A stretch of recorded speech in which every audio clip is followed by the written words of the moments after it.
팔공산 부인사는 통일신라시대에 창건된 큰 사찰로 대규모 경판을 소장할 수 있는 건물과 이를 연구할 수 있는 기반이 있었던 것으로 분석됩니다. 신라 때에 많은 교학 연구의 전적이라든가 그것을 보강하거나 연구했던 전통이 있었다라고 생각이 들고, 발굴 결과에도 건물이 통일신라까지 올라가는 특수 건물지라고 추정되는 것이 발견이 된 적이 있습니다. 하지만 고려시대인 1232년 몽골군 침입으로 사찰이 불에 탔습니다. 당시 부인사에는 고려 최초 대장경인 초조 대장경이 봉안된 것으로 알려졌지만 사찰과 함께 대장경도 소실됐습니다. 초조 대장경은 고려 현종 때 거란 침입을 극복하기 위해 제작된 것으로 해인사 8만 대장경보다도 200년 앞서 만들어졌습니다. 이를 알 수 있는 문헌은 고려시대 최대 문장가인 이규보가 남긴 동국 이상국집 대장각판 군신 기고문. 몽골군이 지나는 곳마다 불상과 불전이 모두 불에 타 부인사에 소장된 대장경 판본도 남지 않았다고 기록하고 있습니다. 그런데 이규보가 쓴 부인사 한자는 부호부자로 지금까지 출토된 유물에 새겨진 지압이 부하달라 팔공산 부인사가 대장경을 봉안한 부인사가 아니라는 논란이 있었습니다. 그런데 1989년부터 시작된 발굴조사에서 35년 만에 이 논란에 마침표를 찍을 실물 증거가 발견됐습니다. 최근 진행된 부인사 요사체 철거부지 조사에서 팔공산 부인사 초조대장경 봉안을 입증하는 명문 기와가 세상에 나온 겁니다. 발견된 기와를 3D 이미지로 변환해 확인한 결과 부호 부자의 어지린, 사찰 사자가 선명하게 보입니다. 이규보가 기록한 부인사 한자와 완전히 일치합니다. 문헌 기록만 있었는데 실물 자료가 나옴으로 해서 대구 부인사가 고려시대 초조대장경의 봉안 체험이 확실히 증명되었다는 점에서 매우 큰 의미가 있다고 할 수 있겠습니다.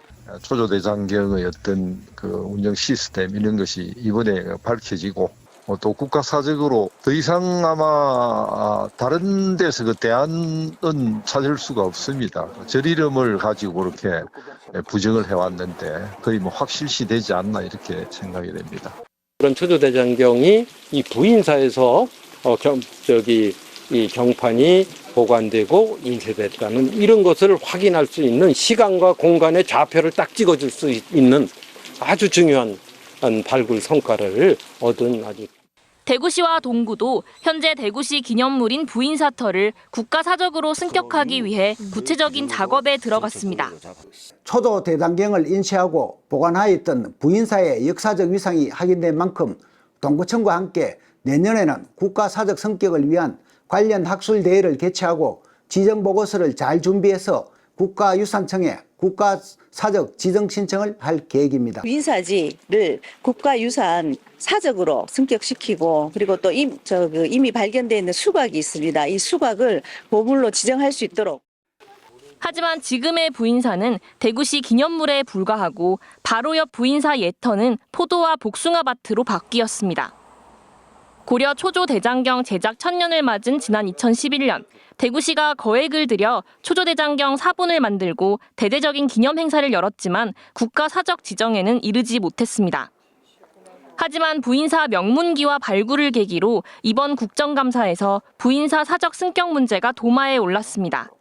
국회 문화체육관광위원회 김승수 의원은 부인사 예터가 사유지로 방치돼 유물, 유구의 훼손이 우려된다며 국가사적 승격을 촉구했습니다. 당시 최초의 그 초조대장경을 봉안했던 부인사가 맞다는 것이 이제 확인된 거 아니겠습니까? 네. 그래서 이 부분에 대해서 저는 조속히 국가유산으로 지정해야 될 것으로 생각되는데 이 부분에 대해서 좀 적극적으로 좀 검토를 해 주시겠습니까?